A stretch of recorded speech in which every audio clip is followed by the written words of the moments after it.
নমস্কার। আপনারা নিশ্চয় সুস্থ আছেন, ভালো আছেন। 2024-25 অর্থবর্ষের শেষ হয়েছে। 1 এপ্রিল থেকে 2025-26 নতুন অর্থবর্ষ শুরু হয়েছে। আপনারা কেউ নিজেদের আইটিআর ফাইল করবেন না। হ্যাঁ, ঠিকই শুনছেন। আপনাদেরকে এখনই আপনাদের ইনকাম ট্যাক্সের রিটার্ন ফাইল করতে বারণ করা হচ্ছে। কেন বারণ করছি তা একটু বিস্তারিতভাবে আলোচনা করা যাক।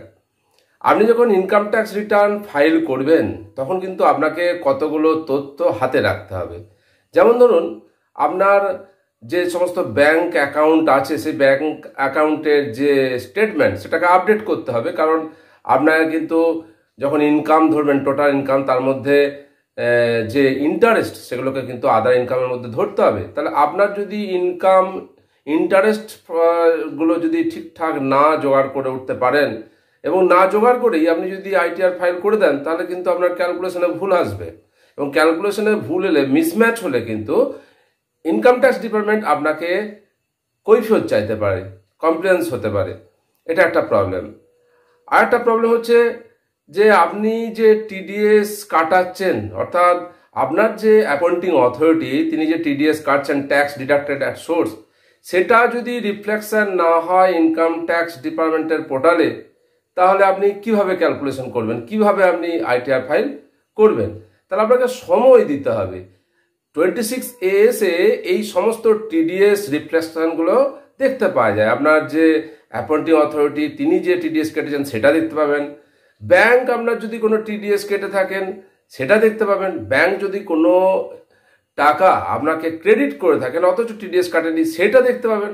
তাহলে এই যে রিফ্লেকশনগুলো যেটা দেখা যাবে 26AS এ, সেটা আপডেট হতে কিন্তু সময় লাগে। এটা জুন মাস নাগাদ এটা আপডেট হয়ে যায়। তাহলে জুন মাসের আগে যদি আপনি করেন তাহলে কিন্তু দেখবেন মিসম্যাচ হচ্ছে, প্রবলেম হতে পারে।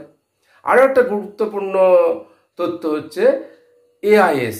এই এআইএস অর্থাৎ অ্যানুয়াল ইনফরমেশন স্টেটমেন্ট, এটা যদি ঠিকঠাকভাবে আপডেট না হয় তাহলে কিন্তু সমস্যায় পড়তে পারবেন। আপনি দেখছেন যে আপনার ইনকাম ট্যাক্স পোর্টালে সমস্ত কিছু রিফ্লেকশন হয়নি, সেটা ধরে করে দিলেন, দিয়ে দেখলেন পরবর্তী সময় ক্যালকুলেশনে গোলমাল হচ্ছে, মিসম্যাচ হচ্ছে, এবং মিসম্যাচ হলেই সমস্যা।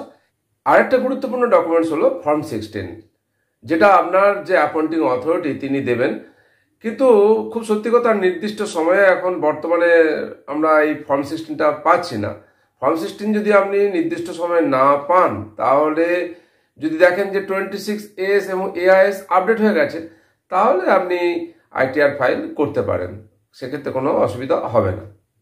এই সমস্যাগুলো এড়ানোর জন্যই বলা হচ্ছে যে এখনই আপনি আপনার ইনকাম ট্যাক্স রিটার্ন ফাইল করবেন না, একটু সময় নিন, সমস্ত তথ্যগুলো আপডেট হোক, আপনি তারপর এগুলোকে এই আইটিআর ফাইলের কাজটা করতে পারেন।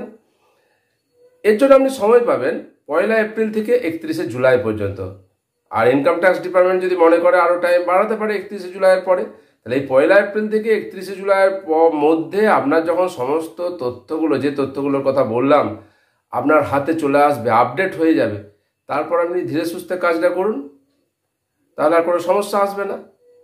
সেই জন্যই বলা যে এপ্রিল মাস শুরু হওয়ার সঙ্গে সঙ্গে কোনো তাড়াহুড়ো নয়, অপেক্ষা করুন, ধীরে সুস্থে সমস্ত তথ্য হাতে নিয়ে আপনি আপনার ইনকাম ট্যাক্স রিটার্ন ফাইল করুন।